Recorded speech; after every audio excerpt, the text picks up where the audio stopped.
Halo semuanya, Assalamualaikum warahmatullahi wabarakatuh. Ketemu lagi dengan saya, Kak Sigit, dimana hari ini kita akan belajar IPA mengenai materi tekanan suatu zat bab 1 kelas 8 SMP semester 2. Nah, ini untuk part ke-1 ya, teman-teman. Jadi jangan lupa ditonton hanya di Like Education.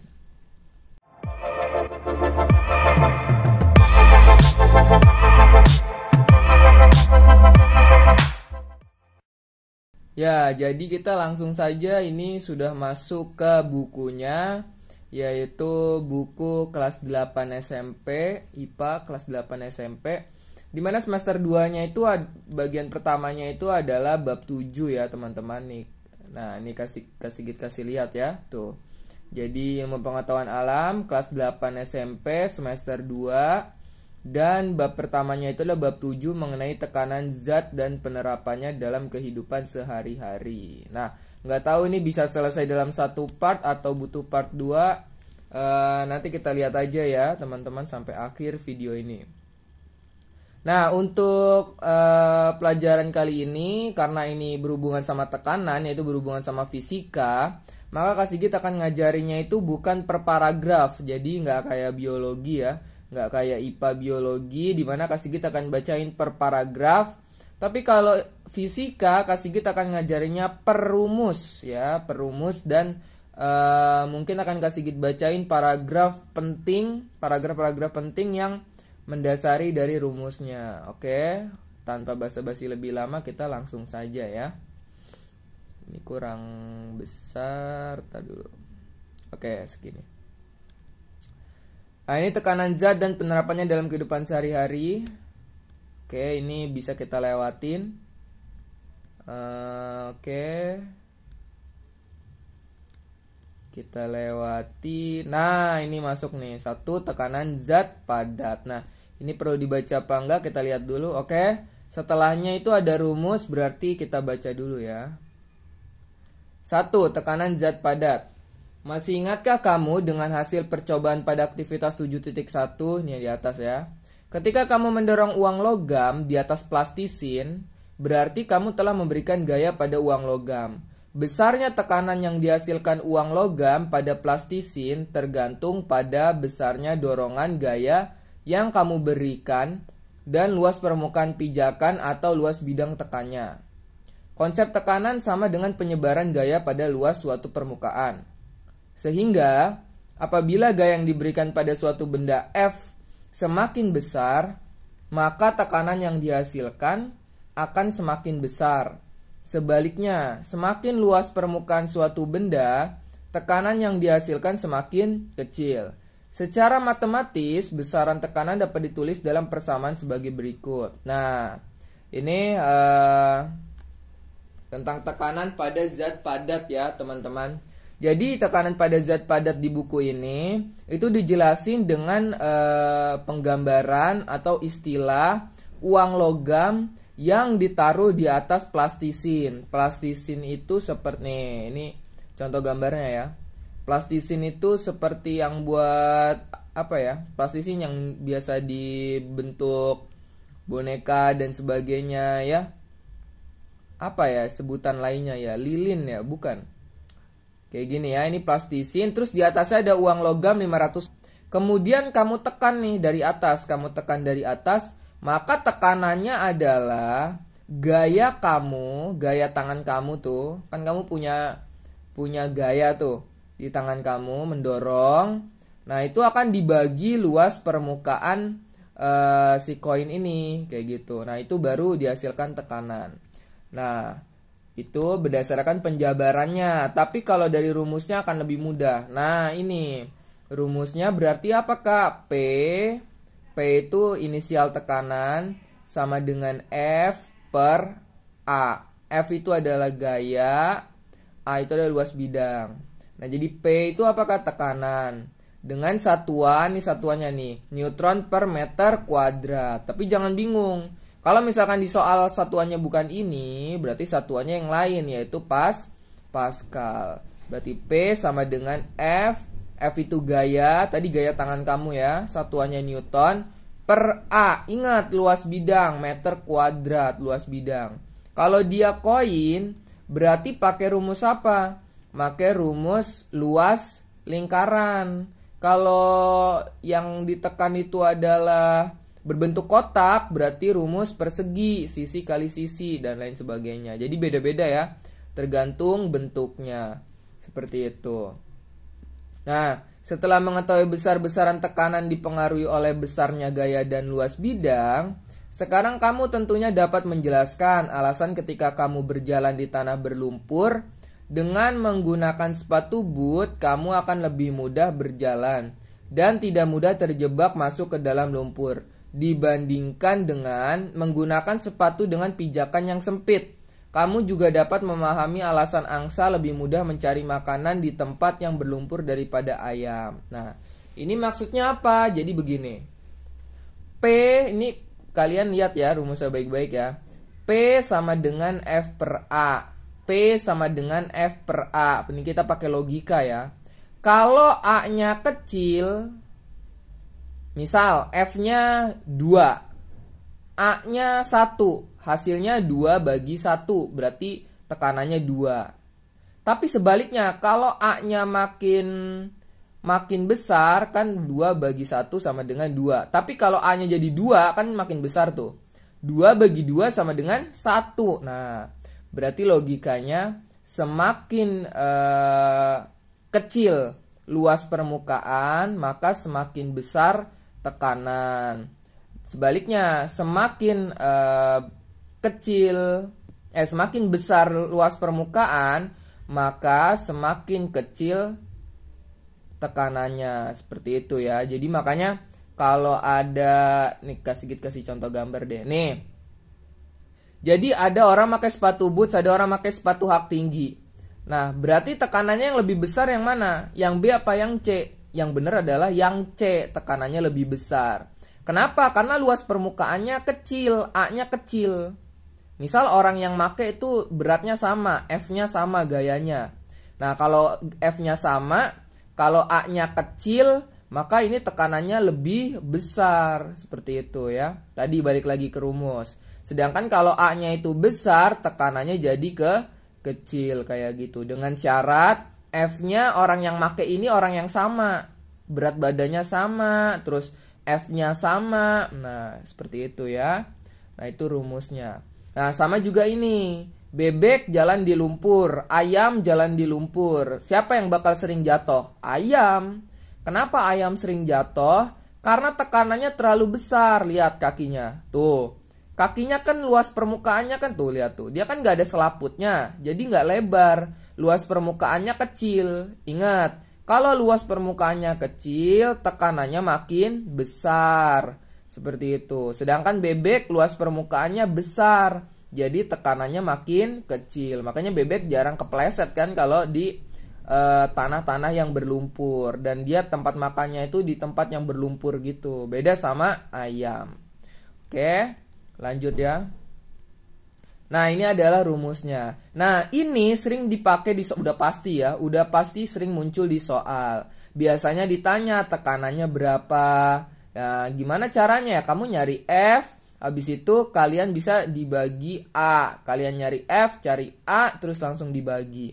Tapi ada juga soal yang dia nggak nanya P, tapi nanyanya F. Nah, itu berarti gimana Kak kalau nanyanya F?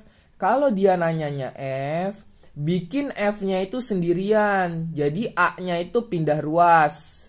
Yang tadinya di bawah sini, di bawah kanan. Ini sama dengan nih, bagi Kak Sigit nih kayak jembatan. Sama dengan ini artinya jembatan. Jadi kalau dia pindah jembatan, pindah tempat, ngelewatin jembatan, dia akan berubah. Kalau A itu dibagi, awalnya nih yang di kanan, kan F bagi A. A-nya itu kan berarti dibagi. Kalau dia pindah ruas, pindah tempat ke samping kiri, dia jadinya dikali. Berarti F sama dengan P dikali A, kayak gitu. Jangan bingung ya. Jadi cara nyari F kayak gitu. Kak, kalau nyari A gimana? Nah, berarti dia mesti di kiri supaya A-nya itu ada di atas, nggak di bawah kayak gini. Berarti A-nya pindah ke kiri, jadi di atas. P-nya pindah ke kanan, jadi di bawah. Berarti F per P kayak gitu ya. Itu cara mencarinya. Boleh kalian tulis di buku tulis. Lanjut, tekanan zat cair. Nah, tekanan zat cair itu ada tekanan di dalam air. Ini kita lihat tekanan hidrostatis. Tar dulu. Mana ya yang akan dibahas? Nah, ini. Setelah melakukan aktivitas 7.2, kamu telah mengetahui bahwa kedalaman zat cair dan massa jenis zat cair mempengaruhi tekanan yang dihasilkan oleh zat cair, atau disebut dengan tekanan hidrostatis.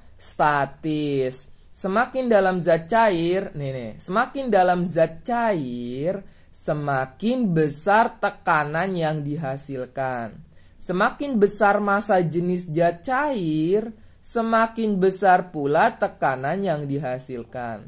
Pada bagian sebelumnya kamu sudah memahami bahwa tekanan merupakan besarnya gaya per satuan luas permukaan tempat gaya itu bekerja. Secara matematis dirumuskan sebagai P sama dengan F per A. Nah, ini kita masuk nih. Ini kan rumus tekanan. Ini langsung kasih bahas ya. Jadi tekanan zat cair itu bisa disebut sebagai tekanan hidrostatis. Jangan bingung ya. Tekanan hidrostatis dipengaruhi apa? Dipengaruhi kedalaman nih ya, dalam zat cair, dan dipengaruhi oleh massa jenis zat cair. Kak, terus nulis rumusnya gimana? Nulis rumusnya seperti ini. Ini kasih kita ajarin ya. Pertama kita punya rumus tekanan zat padat nih. Tekanan zat padat. Nah, habis itu nanti bisa diubah nih menjadi tekanan zat cair. Pada zat cair, gaya F disebabkan oleh berat zat cair W yang berada di atas benda. Sehingga rumusnya jadi berubah nih. P sama dengan F per A berubah menjadi P sama dengan W per A. Tapi sebenarnya ini sama aja. Ya, sama aja intinya. Cuma dia berubah karena beda tempat. Yang satu benda padat, yang satu benda cair. Nah, W per A. W itu kan berat. W itu artinya berat. W itu punya rumus M dikali G. K, M itu apa? Misal kalian bingung. M itu ini nih, tuh massa benda, satuannya kilogram. G itu apa? G itu adalah nih percepatan gravitasi, M per second kuadrat. Nah, terus M-nya ini itu bisa dilepas lagi, bisa dijabarin lagi. M sama dengan ini apa? Ini bukan P cara ngomongnya. Ini adalah rho. Ini adalah rho. Rho dikali V. Nah, berarti kan logikanya W sama dengan rho dikali V dikali G, ya kan? Rho dikali V dikali G. Nah, ternyata V itu cara nyari V itu adalah sama dengan H dikali A. Nah, H itu apa? H itu nih tinggi zat cair. A itu apa? A itu adalah luas permukaan kayak gitu. Jadi luas permukaan kan volume itu kan sisi kali sisi kali sisi. Jadi luas permukaan kan sisi kali sisi dikali H. H itu adalah tinggi, seperti itu ya.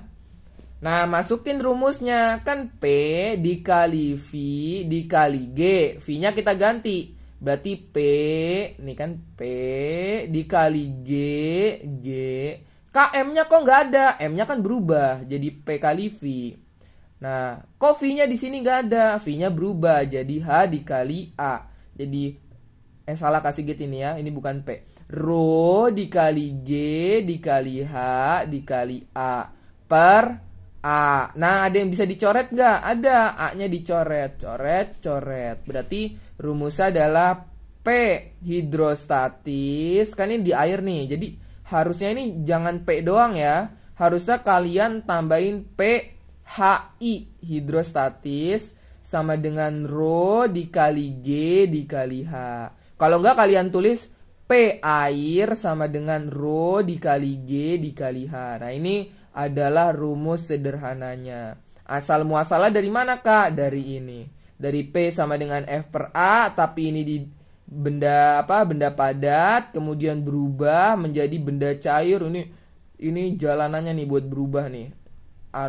alurnya buat berubah.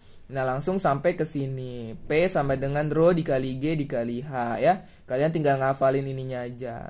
Ininya perlu nggak? Ini ya nggak apa-apa kalau kalian nggak hafal. Yang penting intinya kalian hafal. Buat nyari tekanan pada zat cair. Seperti itu ya.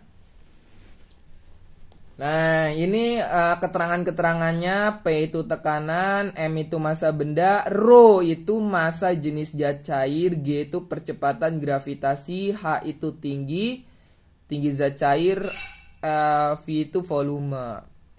Lanjut kita lihat, ini udah ya tekanan hidrostatis. Nah, ini ada hukum Archimedes. Kalau tadi hidrostatis, kalau ini Archimedes. Kita lihat ya. Ntar dulu, langsung ke rumusnya aja ya. Kelewat. Nah, ini. Setelah kamu melakukan percobaan hukum Archimedes, kamu dapat mengetahui bahwa ketika suatu benda dimasukkan ke dalam air, beratnya seolah-olah berkurang. Peristiwa ini bukan berarti ada massa benda yang hilang. Berat benda berkurang saat dimasukkan ke dalam air disebabkan oleh adanya gaya apung yang mendorong benda ke atas atau berlawanan dengan arah berat benda. Nah, ini ya, gaya apung. Nah, ini kita lihat FA itu gaya apung sama dengan WBU ini berat benda di udara dikurang berat benda di air, jadinya disebut gaya apung. Kan kalian pernah lihat ya, kalau ada benda masuk ke dalam kolam renang atau masuk ke dalam akuarium, dia pertama ada yang mengapung terlebih dahulu. Nah, itu dia kena gaya apung. Rumusnya seperti ini ya. Sehingga WBA itu apa? Berat benda di air sama dengan berat benda di udara dikurang gaya apung. Nah, lanjut. Nah, ini sejarahnya nih, sejarah Archimedes. Archimedes adalah seorang berkebangsaan Yunani, terkenal sebagai ahli matematika, astronomi, filsafat, fisika, dan insinyur. Pada suatu hari, Raja Hiram II ingin membuktikan bahwa mahkotanya benar-benar berasal dari emas murni. Nah, Archimedes merasa kesulitan menentukan massa jenis mahkota tersebut karena tidak bisa menghitung volume mahkota. Ya jelas ya, susah. Ngitungin volume mahkota gimana? Bentuknya aja nggak kotak, nggak bulat, susah ya. Hingga pada akhirnya saat Archimedes menceburkan dirinya ke bak mandi, ia mengamati adanya air yang tumpah dari bak tersebut. Kayak ini loh bathtub. Jadi si Archimedes tuh punya bathtub di rumah. Kalau nggak bak mandi yang gede, habis itu diisi air sampai full, terus dia masuk ke dalam bak itu. Nah, akhirnya ada air yang tumpah. Nah, seketika itu Archimedes berteriak, "Eureka, Eureka!" Archimedes menyadari bahwa, nah ini rumusnya, volume air yang tumpah tersebut sama besarnya dengan volume tubuh yang mendesak air keluar dari bak. Melalui temuan tersebut, Archimedes dapat membuktikan bahwa ternyata mahkota raja tidak berasal dari emas murni, melainkan dicampur dengan perak. Sehingga pembuat mahkota tersebut dihukum mati oleh sang raja. Oh, kayak begitu ya. Nah, ini rumusnya. Jadi, langsung aja ke sini ya. Berarti menurut hukum Archimedes, besar gaya ke atas adalah nih, gaya apung sama dengan rho C, yaitu massa jenis zat cair, rho cair, dikali gravitasi, percepatan gravitasi, dikali volume zat cair yang dipindahkan. Yang dipindahkan ini maksudnya yang tumpah ya, yang keluar dari bak mandi tadi. Dari bak mandi tadi kan Archimedes masuk kamar mandi, masuk ke bathtub, ke bak mandi yang isi airnya penuh tuh. Penuh isi air, abis itu airnya keluar tuh pada saat Archimedes masuk ke dalam air tersebut. Nah, ini berarti V. Langsung dikali, nanti ketemu gaya apung. Seperti itu.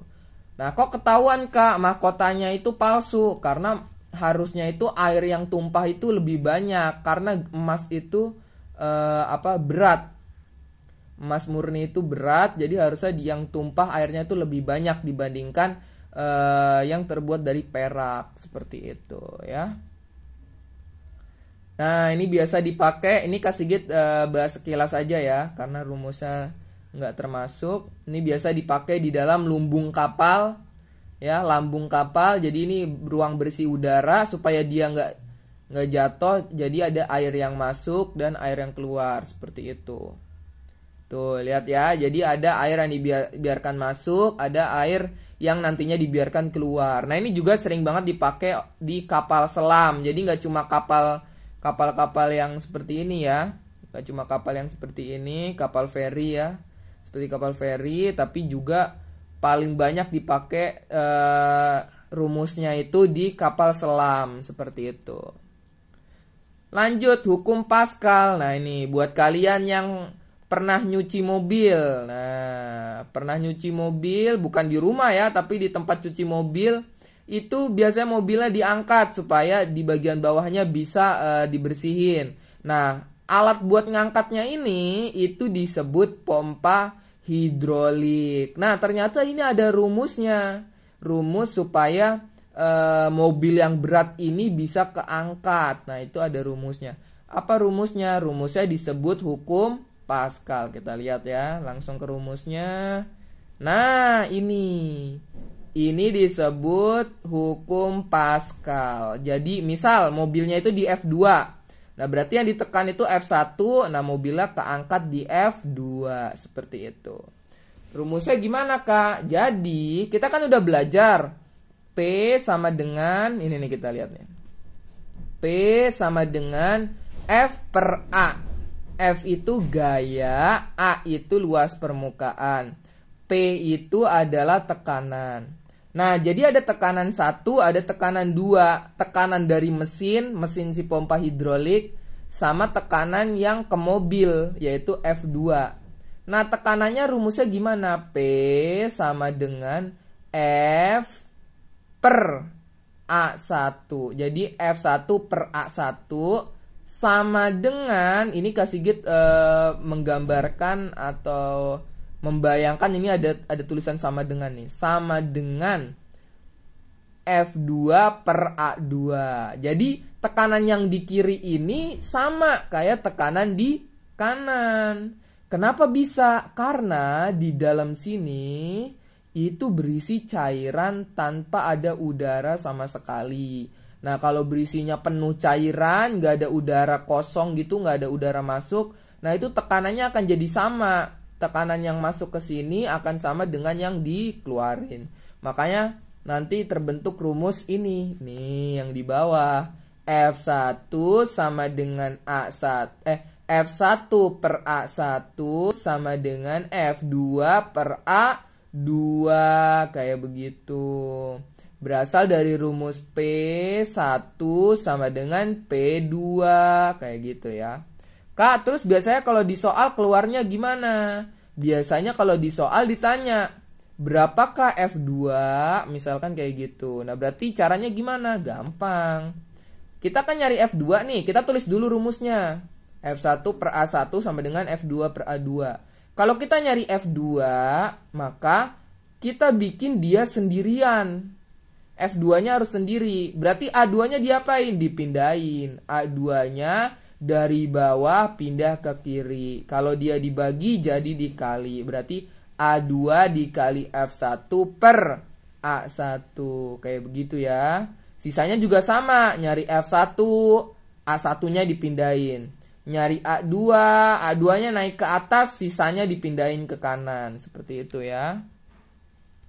Nah, lanjut. Nah, ini ya. Ini keterangannya. P itu tekanan, F1, F2 itu gaya yang diberikan, satuannya Newton, A1 dan A2 itu luas penampang atau luas permukaan. Nah, terus ini contoh soal. Lanjut kita cari. Nah, lanjut ke tekanan gas. Tapi tekanan gas nggak begitu banyak ya. Tuh. Bahkan kayaknya nggak ada rumusnya ya. Tuh udah habis malah. Nah, berarti Kak Sigit akan membacakan mana ya? Buat di sini. Nah, ini percobaan yang telah kamu lakukan menunjukkan bahwa gas juga memiliki tekanan. Ketika gelas yang berisi air dibalik, jadi ini ada air gelas nih, penuh isi air. Kemudian di atasnya diberi HVS. Habis itu dibalik. Nah, ternyata HVS-nya itu tidak jatuh. Nah, itu berarti ada tekanan udara dari luar ke dalam bagian gelas dan mendorong si kertas. Seperti itu ya. Nah, itu tekanan gas. Oke, kayaknya sampai situ dulu mengenai tekanan ya. Ini sisanya nggak begitu ini ya. Kalau di fisika, pokoknya saran kasih gitu itu adalah kalian harus memahami rumus-rumus di dalamnya. Kita lihat lagi, yaitu rumus tekanan zat padat. Ini P sama dengan F per A. Kemudian ada rumus Archimedes ya, tekanan pada zat cair. Rumus tekanan hidrostatis, yaitu P sama dengan Rho dikali G dikali H ya. Terus ada rumus Archimedes ya, yang tadi ya. Mana nih? Ini gaya apung ya, FA sama dengan W, berat benda di udara dikurang berat benda di air. Kemudian yang terakhir adalah tadi hukum Pascal ya, hukum Pascal. Nah, ini karena rumus-rumusnya yang sering keluar di ujian ya. F1 per A1 sama dengan F2 per A2. Seperti itu ya. Oke, sampai sini aja. Semoga kalian suka. Jika kalian suka, jangan lupa untuk di-like, di-share ke teman-teman kalian. Kemudian jangan lupa untuk di-subscribe. Oke, kita akhiri dengan hamdalah. Alhamdulillahirrabbilalamin. Terima kasih. Wassalamualaikum warahmatullahi wabarakatuh.